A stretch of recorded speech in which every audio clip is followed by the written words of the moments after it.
आइए प्रारंभ करते हैं। टॉपिक संख्या 12 मनोविज्ञान, जो हमने कल शुरू किया था, नाम था जैव आयुर्विज्ञान चिकित्सा। जैव आयुर्विज्ञान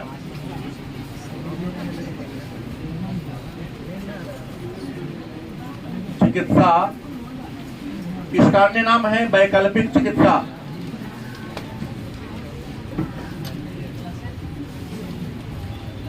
वैकल्पिक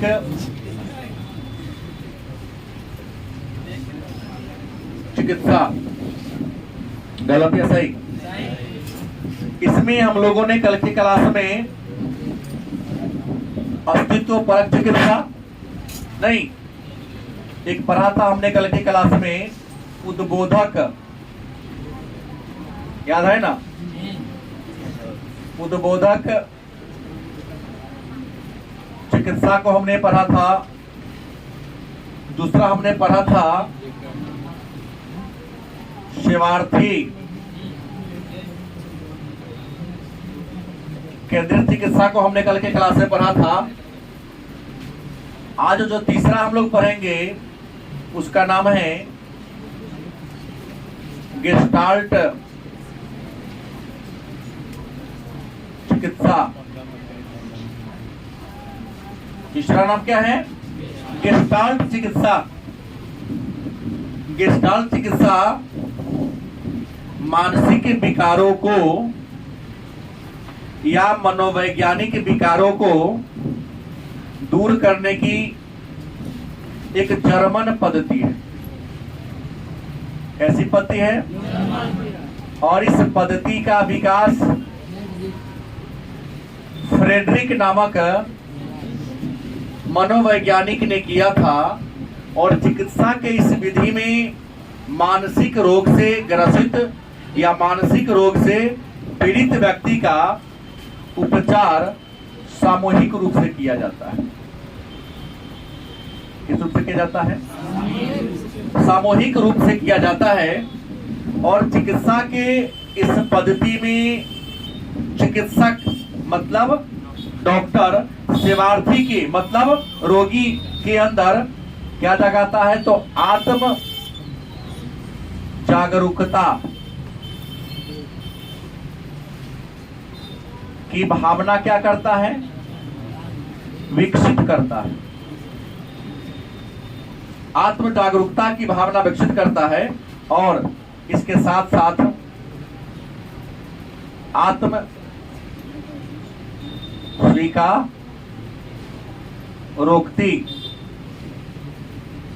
की भावना को क्या करता है? विकसित करता है।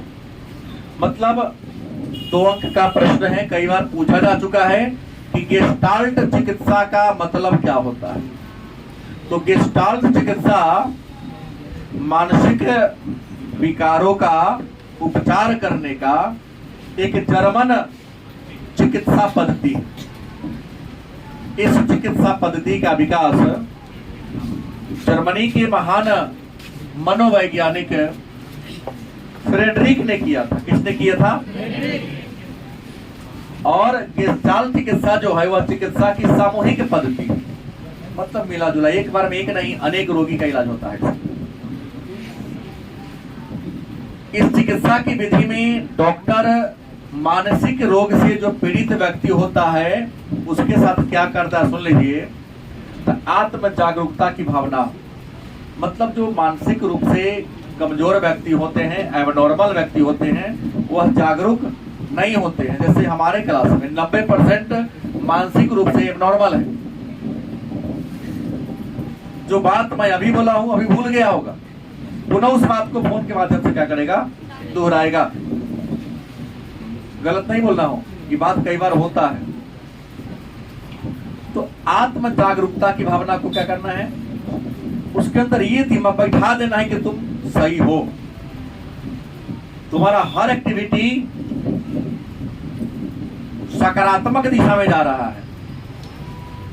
तुम्हारे अंदर किसी भी प्रकार का एबनॉर्मल होने का गुण नहीं है। तुम्हारा जो भी गुण है सारा गुण क्या है? कोई कर देना मतलब आत्म स्वीकारिती, मतलब उसके अंदर यह विश्वास जगा देना है।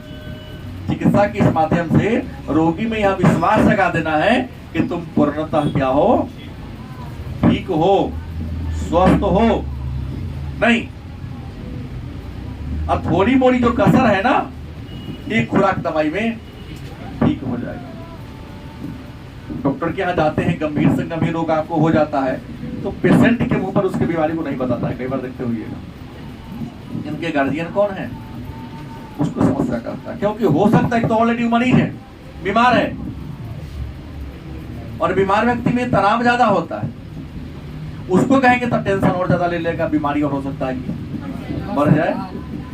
जो मैं बोला हूं महसूस करते हैं ना, उसको ना बता के उसके गार्जियन को बताता है। तो उम्मीद है समझ गए होंगे। गेस्टाल्ट चिकित्सा की जर्मन पद्धति है। चिकित्सा के इस विधि का विकास जर्मनी के महान मनोवैज्ञानिक फ्रेडरिक ने किया था। इसे सामूहिक चिकित्सा के नाम से जानते हैं, क्योंकि इसमें चिकित्सक एक बार में अनेक सारे रोगी का क्या करता है, इलाज करता है। और इस चिकित्सा का उद्देश्य क्या है, तो रोगी में मतलब सेवार्थी में आत्म जागरूकता। देखो, इंसान वही जीवन में सफल होगा जो जागरूक हो। कहते हैं ना गांव में, जगाया उसे जाता है जो क्या हो, सोया हुआ है। जो खेपना का चले है, लाठी से मारो, पैना से मारो, तो का आवाज दे दो, उसके कान में जाके पिपीही बजा दो, जगेगा नहीं। पढ़ाई में कहता है कि याद नहीं होता है, तो जागरूक होगा उसे याद होगा, और ईमानदारी से जो पढ़ेगा उसे क्या होगा। लेकिन किताब लेकर टाइम पास कर रहा है कि 2 घंटा कैसे पापा जी को दिखा देना है कि किताब के पन्ना खोल लीजिए, और किताब का पन्ना खुलता है तो वहां अक्षर नहीं, शब्द नहीं, सेंटेंस नहीं, मार्केट के विभिन्न प्रकार की रंगीनियां आपको दिखाई देगी। तो आपको कभी याद होने वाला, पढ़ते समय केवल अक्षर आपको दिखाई दे तो पूरा याद होता है।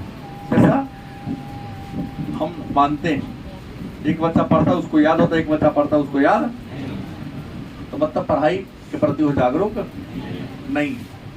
तो आत्म जागरूकता की भावना को क्या करना है, विकसित करना है, जो विकसित नहीं था उसका, और आत्म स्वीकारोक्ति की भावना को क्या कर देना है, बढ़ा देना है। गलत कि सही? अब सवाल है, अगला है अस्तित्ववादी या मानवीय परख मॉडल।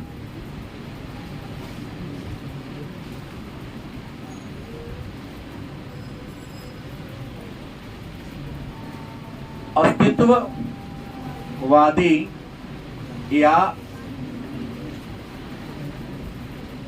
मानवीय परख मॉडल चिकित्सा का एक दृष्टिकोण है। अस्तित्ववादी या कौन मॉडल, मानवीय परख मॉडल। तो अस्तित्ववादी या मानवीय परख मॉडल क्या है?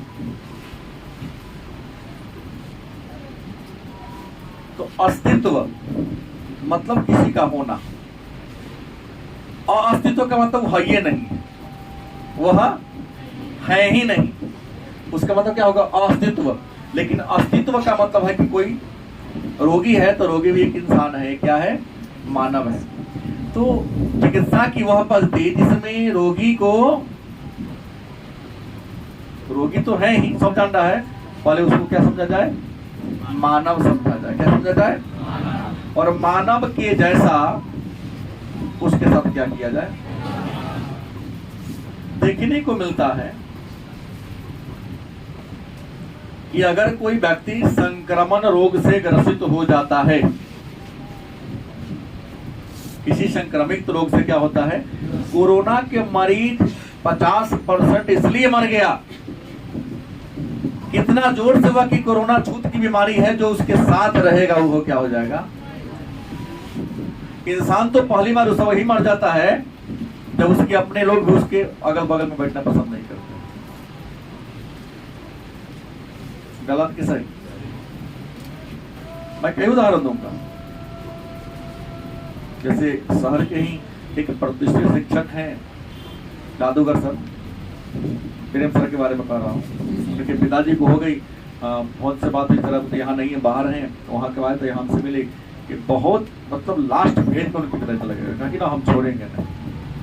उनके साथ रहते सोते सब करते थे। पिताजी स्वस्थ हो गए तो स्वस्थ को पता वो नहीं किया। भाई सावधानी बरतेंगे, हम मास्क लगाना है मास्क लगाएंगे, हाथ में ग्लव्स लगाएंगे, उनकी सेवा करेंगे।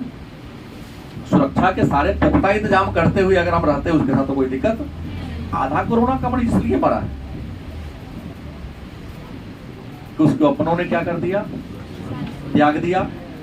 इस रूम के अलग कमरा में क्या कर दिया, उसके अंदर क्या आ गई, हीनता की भावना आ गई, और अकेले में रहने में इंसान डिप्रेशन में चला जाता है।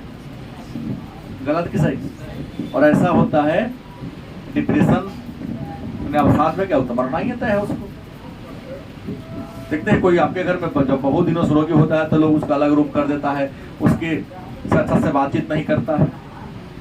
करना ही कहता, अगर रोगी चाहे रोग कैसा भी हो, अगर रोगी को ठीक करना है तो चिकित्सा की वह विधि पहले इंसान के अस्तित्व को समझना है। ठीक है, उसके लिए थाली अलग कर देंगे, उसका रूम अलग कर देंगे, उसका बेड अलग कर देंगे, तो गारंटी है कि नेगेटिव विचारधारा उसके मन में क्या होता है, पहले उत्पन्न हो जाता है। और 10 साल के बाद मरने वाला गारंटी है को 10 दिन के बाद क्या हो जाएगा, मर जाएगा। तो पहले कहता है कि अस्तित्ववादी चिकित्सा या मानवीय परख मॉडल क्या है। कोई डॉक्टर अगर किसी मरीज का इलाज करता है तो सबसे पहले डॉक्टर को समझना होगा यह मरीज तो है ही, लेकिन मरीज के साथ क्या है, मानव है। सीतामढ़ी छोटे शहर है, यहाँ के डॉक्टर छोटे सीतामढ़ी मैं नाम ले रहा हूँ, जो भी छोटे छोटे शहर हैं जहाँ क्वैक लोग बैठते हैं, अपने आप को एमबीबीएस कहते हैं, मैक्सिमम लोग क्वैक ही हैं। बड़े शहर में सर्वाइव नहीं किया इसलिए यहाँ पहुंच गया। गलत नहीं बोल रहा हूँ। और यहाँ डॉक्टर ठीक है, ईश्वर का दूसरा रूप है, लेकिन तीसरा रूप चौथा रूप है क्या, डाकू वो है।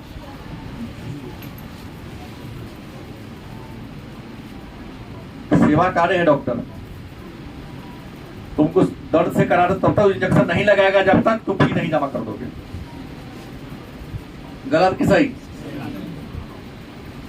ऑपरेशन के लिए सब्जी फिट है, पता चला कि नहीं फीस कुछ कम है, नहीं जमा है पूरा, अभी छोड़ देगा, चिड़ियों को छोड़ देगा, इसे कसाई सब यहाँ नहीं फी जमा करो तब यहाँ पास टाका लगाया गया।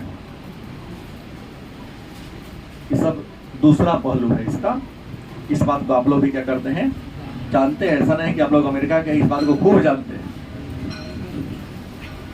जाओगे, अगर मान लिया कि लंबा दिन से रोगी है तो तुमसे बात अच्छा से नहीं करेगा। देखो मर के क्यों नहीं आए हो, मर जाते हड्डियां पर लदा क्या था मेरे यहाँ, कहता है कि ना कहता है। जैसे ही बड़े शहर में अच्छे डॉक्टर के पास, हमने कहा क्वैक नहीं, डॉक्टर के पास जाते हो, डॉक्टर तुमको बैठाएगा, तुमसे पहले हाल चाल पूछेगा, कैसे हैं, कहाँ से आना हुआ, क्या क्या होता है, मुस्कुराते हुए तुमसे बात करेगा, कसाई की तरह बतियाएगा। क्या पता कौन से छोड़वा लेगा फोन करवा। 90% डर में जीता है ना, क्योंकि दलाल रख ले सभी। सीतामढ़ी के डॉक्टर दलाल के माध्यम से चलता है। उनकी अपनी काबिलियत कम है तो वही दलाल लगता है। दलाल कौन लगता है, जिनकी अपनी काबिलियत, हाँ ये जानते होंगे आप लोग। आपसे बनिया से बतियाए पहले, रोगी को मन में यह विश्वास जगा देना कि जो मेरा रोग है, नहीं कहता है कोई रोगी, अरे डॉक्टर इतना सुंदर बात करता है कि बतियाते में आधा रोग खत्म। सुने हैं कभी कभी। डॉक्टर का पहला फर्ज बनता है, अस्तित्व परक या मानवतावादी परक मॉडल कहता है कि रोगी से खूब सुंदर से घुल मिल जाओ, अच्छा से बतियाओ। अच्छा से बतियाओगा तुम्हारे भावनाओं से तुम्हारे क्या हो जाएगा, वह जुड़ जाएगा अपनी सारी समस्या को। आज ऐसे कहा रहता 2 साल से, 2-3 महीना तक कहते मर के कहने लगा, तो जरा कहने वाला होगा वो भूल जाता है, क्योंकि हम तो डांटी हमरा, अरे तुमको पैसा डांटने के लिए दिया हूँ। डॉक्टर डांटता है कि नहीं? डांट सुनने के डर से आधा रोग हम रोगी डॉक्टर को क्या करता है, नहीं बताता है डर से। और नहीं बताएगा तो क्या उतार हो पाएगा उसका? नहीं, पहले मानव को समझना है। भाई तुम्हारे पास यंत्र है ही, तो हम कह दिए गलती से 2 महीना, तो टेस्ट करके दिखाओ ना। हमने ऐसा होता है तो क्यों होता है, महाराज पैसा कभी कर दिया आपको, टेस्ट कीजिए ना, पता चलेगा ना। कहेगा ना तभी दीजिए, हम जादू से लगवा लेंगे। सरकारी में ही एक बार गए, नहीं ये विश्वास इसलिए टूट गया था, समस्या थी क्या होता है, नाम पता पूछ लिया, जितना तेजी में हम नाम नहीं बोले उसमें से दवाई लिखना शुरू कर दिया। हमने कहा श्रीमान चलिए आपको जान बंद में बैठा देता हूँ, क्या हमने ना आला लगाया ना ताला, पूरा दवाई लिख दिया। पर तू हाथ छूता, ये लगाता कैसा क्यों हो रहा है, ना बॉडी को टच किया और मुंह देख के दवा लिख दिया। मतलब तुमको तो जानकी मंदिर में जानकी माता के प्रतिमा न होकर के तुम्हारी प्रतिमा, लोग तुम्हारे पास जाता खड़ा होता तो मुंह देखा तो रोज दवाई लिखा था, लगा कि हमारा पर भारी पड़ेगा थोड़ा सा, फिर कहा अंदर आओ ले तो जांच किया तो दवाई चली कर दूसरा दवाई लिखा। तो क्या होता, ये दवाई खाते तो क्या होता। सरकारी पर भरोसा इसलिए लोगों को नहीं होता, गलत कि सही। और वही डॉक्टर जब अपने प्राइवेट में चलाता है, पोजीशन देखिए क्या होता है। आ गया ये मुद्दा, तो मानवीय परख मॉडल में जान गए, रोगी है तो उसको क्या समझना है पहले आपको, इसकी विधियां कुछ हैं। इसकी पहली विधि नैतिक दृष्टिकोण, कौन है, नैतिक दृष्टि। दूसरी जो विधि है सामाजिक दृष्टिकोण, सामाजिक दृष्टिकोण। तीसरा है सांस्कृतिक दृष्टिकोण।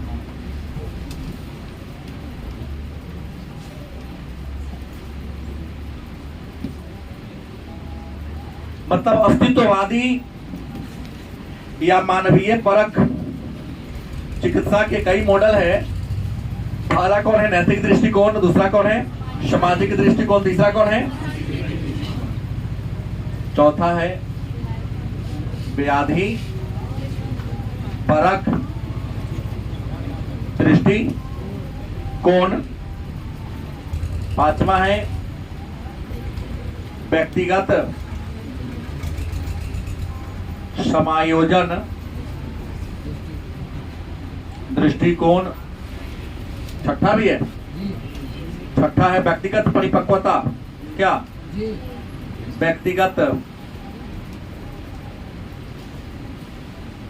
पक्वता दृष्टिकोण।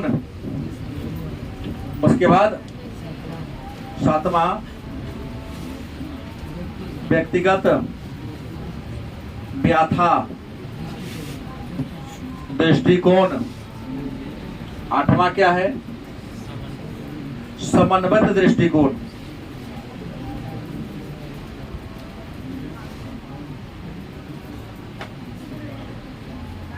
और भी है, नौवां में है दैहिक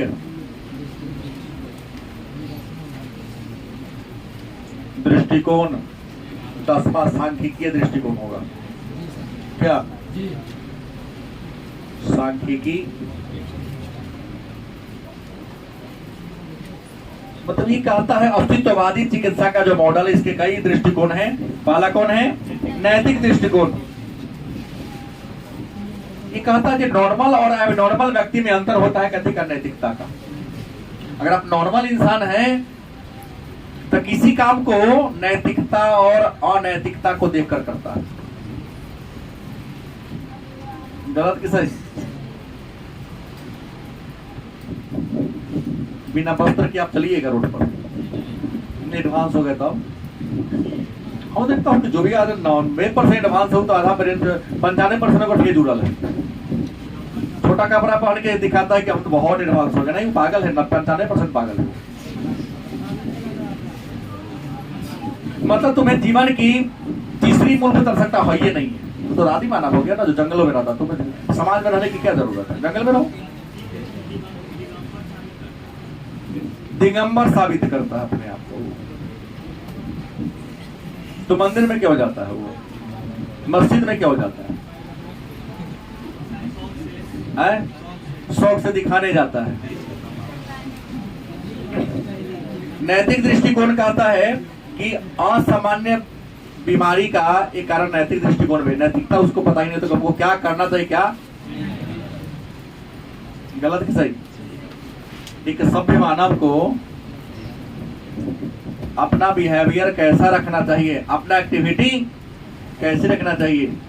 अगर आपको पता है तो आप नॉर्मल है, लेकिन यही दृष्टिकोण आपको पता, अब हाफ पैंट कोचिंग में पहन के पहनने चला।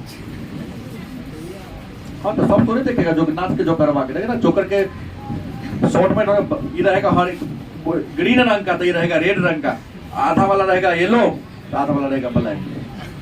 वो कह ड्रेस का डिजाइन देके आधा हंस देता है, तो जानबूझ कर ऐसा लेके आता है, लेकिन तुम आओगे तो जोकर बन जाओगे ना, लोग देखेगा तोरा, खुश मत होना। पॉजिटिव दृष्टिकोण से कोई तुमको देख नहीं रहा है, नेगेटिव दृष्टिकोण से देख रहा है। सामाजिक दृष्टिकोण, जो नॉर्मल इंसान होते हैं उसका हर एक्टिविटी सामाजिक होता है। क्या आप कितने एडवांस हो गए, मंदिर में जूता पहन के जाते हैं, जाते हैं, भोज में जूता पहले बैठ के खा लेते हैं।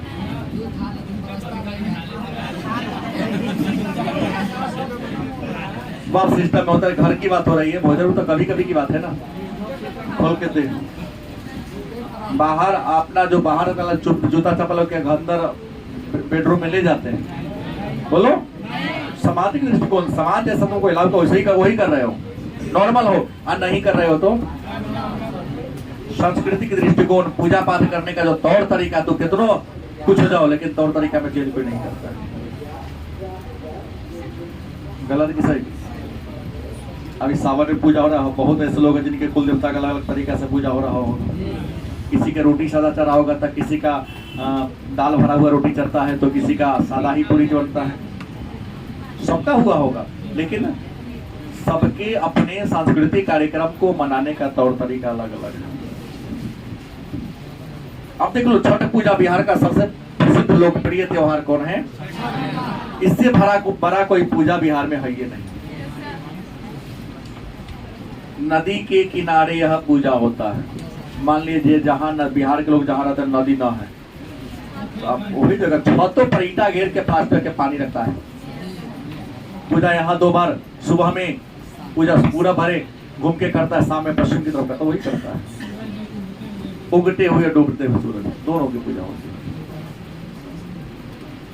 इस परंपरा को अमेरिका में रहने वाले भी लोग अब छठ पूजा करते हैं, तो यही तरीका से करते हैं ना, कि बिना पानी के पूजा कर लेगा। वो भी पानी का जुगाड़, भले ही बाल्टी में रख ले, लेकिन पानी वहां रखेगा जरूर। आए? पानी में ठहरा होने के लिए तो बहुत जुगाड़ आ गया है। एक से बढ़कर एक प्लास्टिक का बना दिया है टब जैसा, क्या जी, प्लास्टिक का प्रोग्राम बन चुका है, उसमें 1000-1000 लीटर पानी हट जाता है। छत पर रख दो, पूजा कर लो, फिर उनमें हवा खोल दो, पानी अपने बह के चल जाएगा बाहर। भाई गरीब आदमी है, उसकी क्षमता नहीं, आर्थिक क्षमता नहीं है कि हम अपने घर में स्विमिंग पूल बनवा ले। भाई प्लास्टिक का बन गया है, छते पर रख देगा। हो रहा है ऐसा भाई? न हो रहा है? क्या बोला है? दूरा पर खन के नहीं बनता है, तो छठ पूजा के लिए न होता है। यहाँ बात हो गई स्विमिंग पूल, फिर आ गया वही हमसे प्रश्न किया, कहीं चला गया कहीं। व्याधि परक दृष्टिकोण, व्याधि का मतलब क्या होता है? रोग।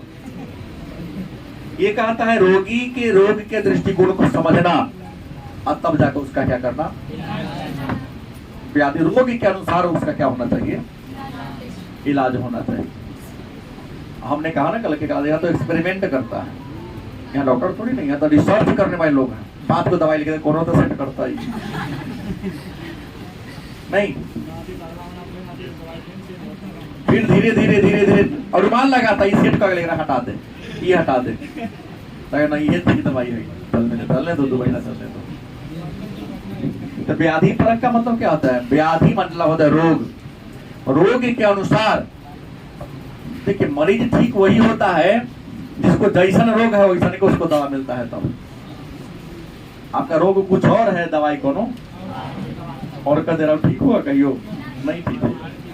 व्याधि परक दृष्टिकोण क्या कहता है? रोगी को उसकी रोग के प्रकृति का पता लगा लो, और रोग के प्रकृति का पता लगाने का सबसे बेहतर तरीका है जांच। गलत की सही? उसके बाद कौन है? व्यक्तिगत समायोजन। कुछ ऐसे व्यक्ति होते हैं जो समाज में एडजस्ट नहीं कर पाते। गलत कि सही? व्यक्तिगत समायोजन का मतलब क्या होता है? तो व्यक्तिगत समायोजन का मतलब होता है कि कुछ ऐसे व्यक्ति हैं जो जिस समाज में रहता है उस समाज में समायोजित नहीं कर पाता है अपने आप को। तो कहेंगे सर काहे नहीं कर पाएगा? देखना पीछे कुछ ना कुछ कारण है। कारण क्या है? शांत लोग है, समाज के लोग हल्ला गुला वाला है, या वो हल्ला गुला करने वाला लोग है, समाज के लोग क्या है? गलत कि सही? अब एक बच्चा मेरे साथ रहता था, लेकिन जैसे 2-4 महीना रहता कर दाई बाहर घूमे, फिर पता चलता था कि आके रह रहा है तो महिला साइड में, तो पता चला कि भवदेपुर में रहता है। हमने उससे पूछा काहे ला, तो डरे कहता नहीं था। उसका दोस्त का सर कहला ना भैया कि अब अपने तो कूदे खाने के मौका, ऐसे लॉज में रहता था, देना चाहता तेना सब कूद फान करता है। कभी 9 बजे, कभी 12 बजे, कभी 13 बजे, मन होगा 10 बजे तक सुतेगा। हमारे जगह 10 बजे सुते तो 4 लाठी देंगे। विद्यार्थी को भोरे में पढ़ना है ना, तो साथ में सुतेगा ना, तो डेरा छोड़ दो। यहाँ तो लाइन लगता है कि सर अगर होगा तो आप एडवांस बुकिंग रहता हमको रखिएगा, क्योंकि आपके साथ रहेंगे तो गड़बड़ी किसी बात की नहीं होगी। लॉज में तो बेफिक्र हो जाता है, नहीं देखा डर से जी तो दो तरह जोड़े रह ही नहीं रहा है। बाप माता के डर है अब थोड़ा जोड़े है नहीं। मन होगा तो बनाएगा, मन ना होगा तो बिना कहले ना चूरी फाँक रह जाएगा। हमारे बाद वो सब प्रतिबंध कहे तो बनो थकान, हर एक दिन थकान होगा कि हर दिन थकान होगा? नहीं होगा। व्यक्तिगत समायोजन, कुछ लोग समायोजित क्यों नहीं होते हैं कि जैसा आप चाहते आपका समाज वैसा। आपके कोचिंग में ही पता होगा शुरू से जो बच्चे पढ़ रहे हैं, बहुत ऐसे बच्चे लड़का छोड़ा तो लड़कियों छोड़ ले, लिस्ट है मेरे पास, लड़की भी छोड़ी है, क्योंकि वो जो चाहिए मैं वैसा टीचर उसको ही पसंद है। गुरुजी नाच करे वाला हो, सीटी बजाने वाला हो, चुटकुल्ला कहे वाला हो, सुनने में उसको भी अच्छा लगता था, लेकिन झूठों कहेंगे नहीं खराब था ये।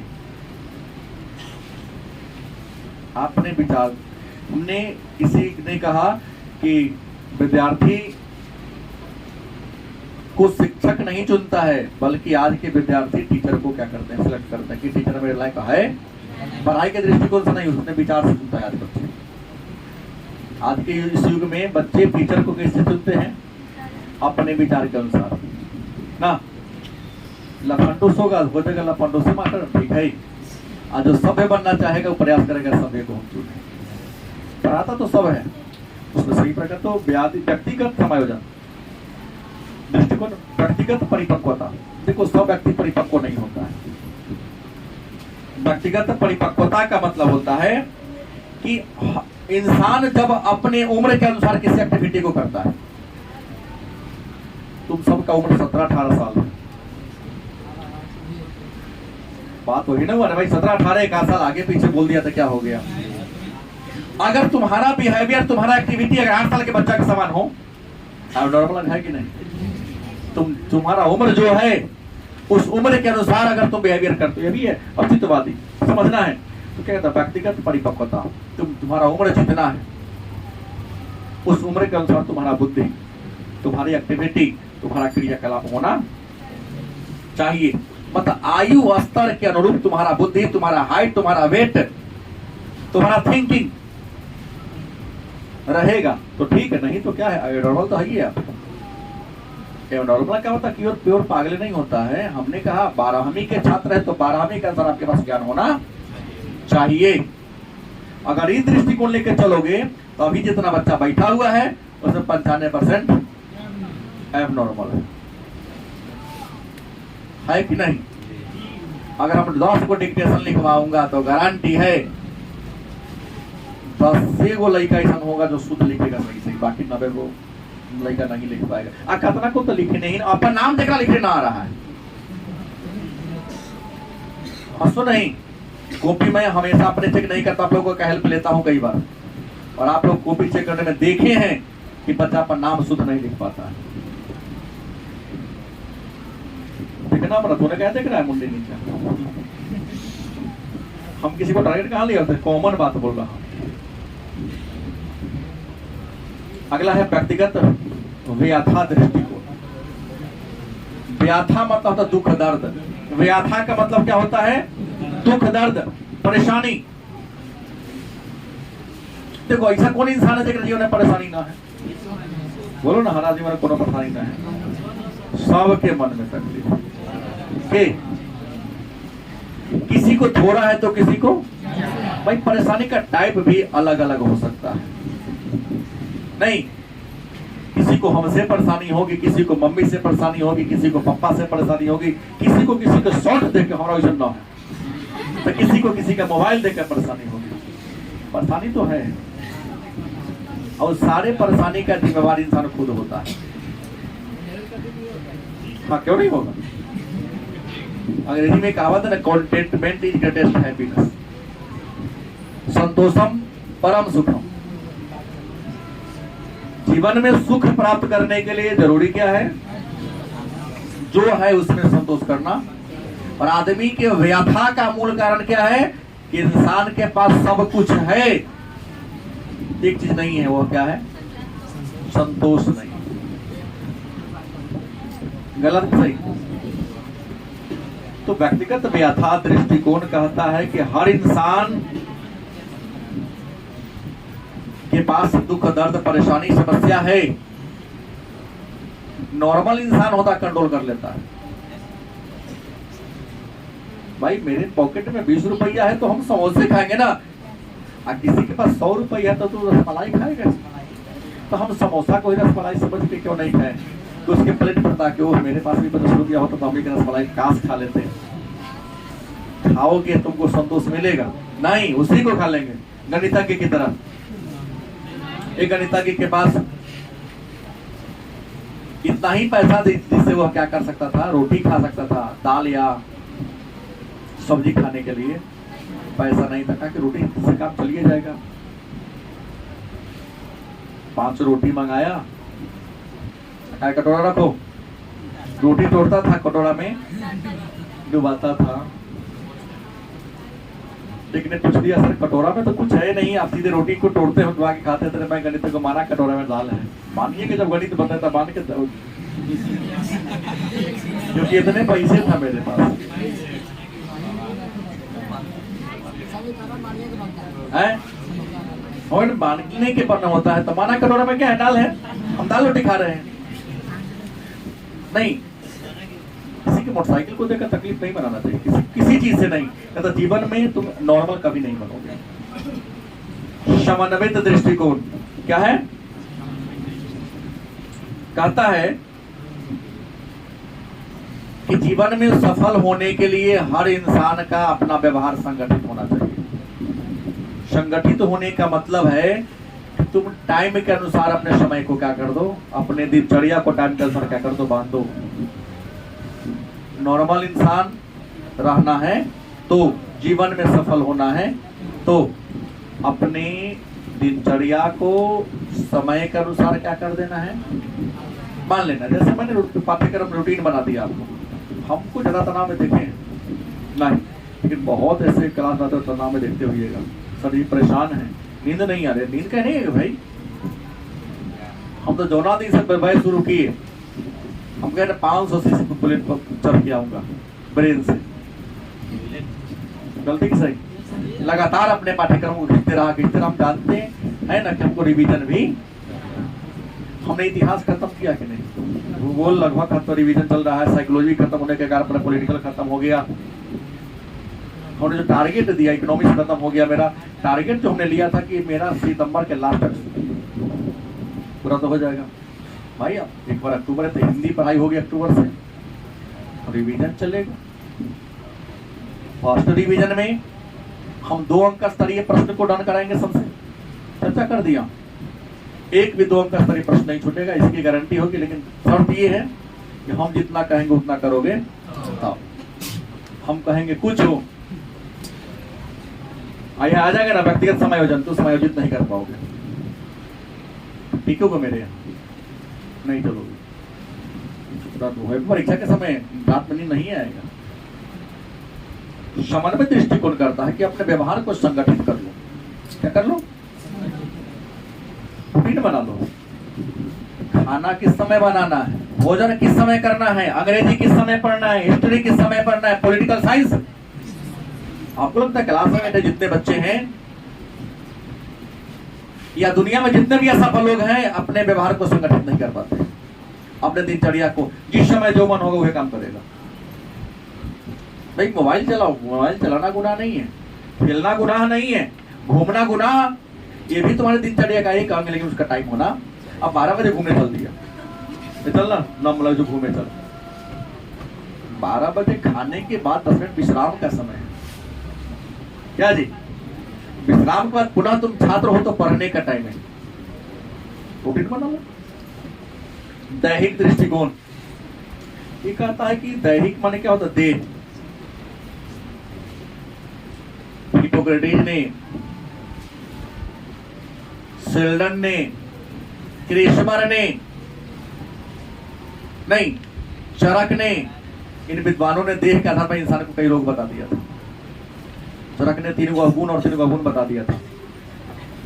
त्रिगुण, सतोगुण, तमोगुण, रजोगुण, त्रिदोष, वात, पित्त और। हिपोक्रेटिस ने क्या कहा? बच्चों कितने वर्गों में बांटा था? 3। कौन कौन है? वात, पित्त और कफ। शेल्डन ने एंडोमॉर्फिक, मेसोमॉर्फिक। देखो शरीर की संरचना के कारण भी इंसान कई बार नॉर्मल और एबनॉर्मल हो जाता है। दैहिक दृष्टिकोण करता है तो शरीर को नॉर्मली बना कर रखो। ऐसा नहीं कि यार हवा को खा के जियो। भगवान रोटी भात बनाए हैं खाने के लिए और आप लोग हवा पी के जी लेते हैं तो बीमारी धरवे करेगा। संसार की बात कर रहा हूं, खास करके भारत की बात कर रहा हूं। महिलाओं के बीमारी का 50% से ज्यादा रीजन है पोषण की कमी, नहीं हीनता जन्य बीमारी आप लोगों के पास। भाई आपको विटामिन कौन सा कितने से आप नहीं लोगे तो हीन हो गया उससे विटामिन से ना, तो रोग पकड़ेगा आपको और ज्यादा समस्या होगी पेट की। जो ये गिलास पानी में तो मृत्यु तक इसे पीती है। हम लोग खाते समय 3 गिलास पानी पी लेते हैं। आदत बेकार है, हालांकि लोग कहता है कि हाँ तब ना अच्छा ये तो देहगर लगते हैं ना, क्या दिक्कत है? और तो कई गुरु जी की तरह लड़के भूल आ जाएंगे, नहीं दूर से तो जी है नहीं, कंटिन्यू आदत लग गया है। कहते nature signature behaviour never be change. बदलता है क्या? तो आदत बढ़ गया है कि खाते समय पहला निवाला गया ना पिएंगे तो काम न चलेगा, सेकेंड है वो ना करेगा। हाँ फिर उसको रुक जाएगा, लेकिन पहली बार में हमको चाहिए। इसलिए हमारे पास भोजन से पहले पानी का गिलास आता है। आके भोजन बंद जाएगा तो पहले पानी के जुगाड़ देख लेंगे, ये हो ही ना बनिया से। सांख्यिकी दृष्टिकोण ये कहता है कि व्यक्ति में समानता और असमानता, मतलब इंसान के नॉर्मल होने का और एबनॉर्मल होने का रीजन है मात्रा का। सीधा कहता सांख्यिकी दृष्टिकोण हर इंसान पागल है। दुनिया का हर इंसान 100% इंसान क्या है? पागल है। हाँ अरे किसी में 1% है तो किसी में 99%, लेकिन है तो 100 पे ही लक्षण। पागलपन का लक्षण क्या है? थोड़ा थोड़ा सब में है, गलत की सही। तो सांख्यिकी दृष्टिकोण कहता है कि इंसान संसार में जितने भी लोग हैं सभी में एबनॉर्मल का गुण है, कभी कभी करता है। बात को बार बार दोहरा रहे, वो भी पागलपन का एक तरीका है। अरे गलती हो गई तो हो गई। अब अगला कहता है वैकल्पिक चिकित्सा का कौन दृष्टिकोण? वैकल्पिक दृष्टिकोण कौन है? और चिकित्सा के वैकल्पिक दृष्टिकोण में नाम आता है किसका? योग का। योग को आप लोग कहते हैं व्यायाम। और इंसान को स्वस्थ रहने के लिए एक्सरसाइज का बड़ा ही महत्वपूर्ण स्थान है। और व्यायाम का हमारे जीवन में क्या महत्व है, इस पर चर्चा किया है महान योग शास्त्री पतंजलि ने अपनी पुस्तक योग सूत्र में। योग सूत्र महाभाष्य उनका रचना है, योग सूत्र उन्होंने लिखा और इन्होंने कहा कि इंसान कसरत करके, व्यायाम करके अनेक सारे रोगों पर नियंत्रण, मानसिक रोगों पर नियंत्रण, शारीरिक रोगों पर नियंत्रण ला सकता है। जैसे चर्बी ज्यादा है तो रनिंग करो प्रतिदिन। अच्छा कहा कि सब कोई रोग तुमको नहीं होगा अगर तुम प्रतिदिन 3 किलोमीटर रनिंग कर लेते हो, मतलब देखो किलोमीटर कम से कम, साइकिलिंग कर लेते हो। तो साइकिल चलाएगा धीरे धीरे, आप तैरते हो, वो भी बहुत बड़ा एक्सरसाइज, हाथ पूरा बॉडी काम करता है तैरने में। किसको किसको तैरने आता है? पानी में तैरने वाले पौंगड़ना कहते हैं देहाती भाषा में, हाथ गिराई।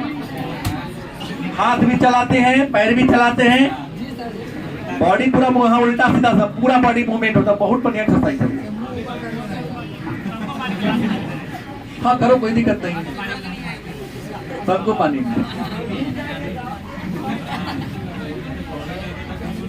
ये अभी खेत, धान के खेत में पानी हो गया ना, वही में क्या करता है,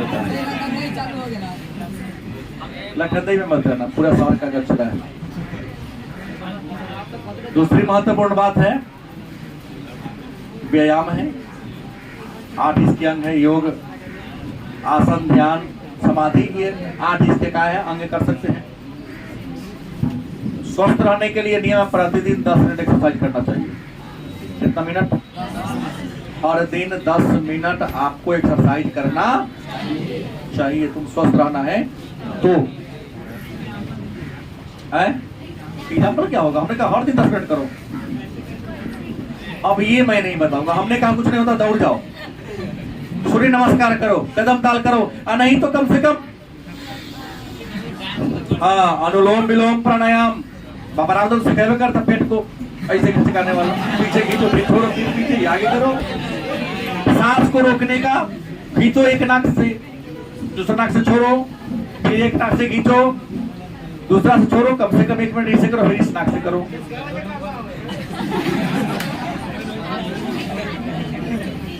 आगे बढ़ो। अब प्रश्न पूछते हैं, कई बजे तमाशा सेंटर है क्या रे बालक? बेला जी कहीं का क्या एक्सरसाइज तू 12 बजे करेगा? कसरत कटारी कई बजे होता है जी? सुबह मॉर्निंग, जगने के बाद नित्य क्रिया कर्म से निवृत्त हो। और सबसे पहला काम, स्वस्थ रहने के लिए सबसे पहला काम करना चाहिए। कि कोनो प्रश्न हुआ कई बजे करेंगे हम? कभी नहीं करो, या सोने के बाद करो।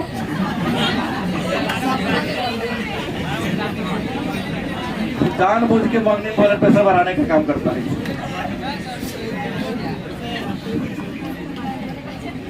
क्या जी? 1 लाख पर कर दिया, कैसे विचारधारा मेरे कोचिंग के छोड़ देना, अपना ही टीचर चुन लेना। उचित समय पर अनुचित प्रश्न में क्रोध आ जाता है। मुद्दा का प्रश्न करो। तो हमने कहा योग, इसके अलावे और भी वैकल्पिक चिकित्सा है, जैसे ध्यान। कुछ बच्चा कहता है कि सर पढ़ते हैं मुझे याद नहीं होता है, तो मेडिटेशन करो। क्या करो? मेडिटेशन 1 महीना करो ना, 31वां दिन तो पढ़ोगे, 3 दिन पढ़ोगे, याद हो जाएगा। क्योंकि सिर्फ मेडिटेशन करे कैसे, ध्यान लगाए कैसे? तो मेडिटेशन का समय क्या होगा? समय रात्रि के 10 बजे के बाद होना चाहिए, नहीं तो मॉर्निंग में ठीक ठाक नहीं रहेगा। जब पूरा माहौल शांत हो तब मेडिटेशन करना चाहिए। अन्य दिन में भी कर सकते हो, सब उतर तो जगेंगे नहीं, तो कान में रोई ठूस लो। क्या जी? ताकि बाहरी कोई उद्दीपन तुम्हारे मस्तिष्क तक ना पहुंचे। और जिस कमरे में रहते हो उस कमरा का पूरा खिड़की उड़की क्या कर दो, गेट उट क्या कर दो, बंद कर दो। गलत की सही? ताकि हम मेडिटेशन करने जा रहे हैं, कोई घुस गया नहीं, बंद रहेगा। कहा दो 5 मिनट ऊपर कोई डिस्टर्ब नहीं करेगा, मात्र 5 मिनट चाहे 2 मिनट। एक कैंडल जला लो, मतलब मोमबत्ती, और एक टक, तुम सीधा बैठ जाओ, सूत के नहीं। कुछ लोग सूत के पढ़ते हैं, सूत के खाते हो, सूत के पढ़ोगे काहे? सूत के पढ़ोगे ना तो ब्रेन में बात आ जाएगा, पेट में जाएगा, पेट में जाएगा और सुबह लैट्रिन में चल जाएगा, कभी याद नहीं होगा। हर काम करने के लिए एक दिशा और दशा तय किया गया है, तो जिस काम को करने की जैसी दिशा और दशा तय वैसा ही करो, गलत की सही। अब प्रश्न है कि हम सीधा बैठ जाएंगे, पूरा रीढ़ की हड्डी एकदम 90 डिग्री पर हो, और उसी के सामने जस्ट गर्दन के सामने एक कैंडल जला दो, मोमबत्ती, और एक टक मोमबत्ती को क्या करो, देखो, एक टक देखो, तब तक देखते रहो जब तक तुम्हारा पलक सिर गिरे नहीं। उम्मीद है प्रारंभ में 10 सेकेंड, 12 सेकेंड, 15 सेकेंड, 20 सेकेंड पलक तुम्हारा, जैसे पलक गिरा आंख को क्या करो, बंद कर लो। और मोमबत्ती को देखने के क्रम में तुम क्या देखो, मोमबत्ती का लौ देख रहे हो, चलता हुआ प्रकाश। आंख बंद करो और यहाँ इसको कहते हैं भ्रिकुटी, दोनों भावों के बीच वाले जगह उसको उतारो, कि जो हमने आंख खुली आंख में देखा वो बंद आंख में यहाँ हमको दिखाई दे रहा है। कुछ देर दिखेगा, प्रारंभ में 2 सेकेंड देखिए, 3 सेकेंड देखे, लेकिन गारंटी है। कहोगे सर भाई तो खर्चा वाला कहानी कर देता, मम्मी का फोटो रख लो। तुम्हारे लाइफ में सबसे महत्वपूर्ण पर्सन तुम्हारे मम्मी और पापा है। अगर आपका दूसरा हो तो रख सकते हैं, लेकिन हमको लगता है इसे महत्वपूर्ण पर्सन आपके लाइफ में कोई होना, जो जन्म दिया उससे बड़ा कोई है इंसान, भगवानों नहीं। क्या दिनेश है, तो तुम्हारे नजर में जो हो उसको रखो, प्रश्न नहीं करना। हमने कहा मोमबत्ती में खर्चा लगता है, लेकिन मम्मी के फोटो में खर्चा लगता नहीं है। पर्स में तो होबे करेगा। आजकल के नौजवान तो हीरो हीरोइन के फोटो रखता है, मातारी बाप के फोटो रखबे नहीं करता है। कलयुगी नौजवान लोग हैं। तो मम्मी जी का फोटो सामने रख लेना है, पापा जी का फोटो रखना है, देखना है टक। भाई तुमको हमने कहा जिसमें भरोसा उसका रखो, और तब तक देखो ना, तुम यह प्रक्रिया कंटिन्यू करो। जिस दिन खुली आंख से तुमने कैंडल के लौ को देखा और बंद आंख से कम 15 सेकंड तक यहाँ अस्थायी टिक जाएगा। वो 2 बार पर हो गया, ये 3 बार पर याद हो जाएगा। 1 मिनट कहीं टिकना शुरू हो गया तो 1 बार पर 1 बार पर याद होगा, गारंटी है। लेकिन यह बात तुमसे होता, क्योंकि आपने खुली आंख से देखा है, पुनः बंद आंख से उसको उतार रहे हैं। मतलब तुम्हारी एकाग्रता टाइट है, और जिसकी एकाग्रता टाइट है उसको याद करने से दुनिया कोई ताकत। तो यह भी एक बहुत बढ़िया ध्यान, अंग्रेजी में मेडिटेशन कहते हैं। उसको देखिए एक्यूपंक्चर है, क्या है, सुई चुभाकर ना। तो आजकल सबसे बड़ा बीमारी कहती है गैस की बीमारी। तो कंपनी से पूर्वक बनाना, तो कांटा वाला चप्पल निकाल दिया, ये निकाल दिया है वो कांटा वाला। मोटरसाइकिलों को सीट पर लगा लो, कुर्सी है तो कुर्सी के पीछे लगा लो, दबेगा, सुई की तरफ भुकाएगा, नस पर प्रेशर पड़ेगा, नस में जो गैस मसल है क्या होगा। और एक बात जान ले, इस सब बीमारी का इलाज करोगे, कोई बीमारी का दवा से तो कोई ना कोई साइड इफेक्ट है, लेकिन वैकल्पिक चिकित्सा, चाहे योग हो, एक्यूपंक्चर हो, मेडिटेशन हो, अगर आप इलाज करते कोई साइड इफेक्ट, दौड़ने का कोई साइड इफेक्ट नहीं है, तैरने का कोई साइड इफेक्ट नहीं है, अनुलोम विलोम, सूर्य नमस्कार, जो भी एक्सरसाइज है करते हो तो उसका कोई बैड इफेक्ट या साइड इफेक्ट हर दृष्टिकोण से क्या करेगा। पढ़ाई का साइड इफेक्ट क्या है, तो कुछ होना है। भोजन करने का साइड इफेक्ट है, बेसी खाओगे तो पेट खराब हो जाएगा, गलत सही। लेकिन ज्ञान का बताओ कि साइड इफेक्ट होगा हुआ है, नहीं हुआ। तो ये रहा आपका टॉपिक संख्या 12।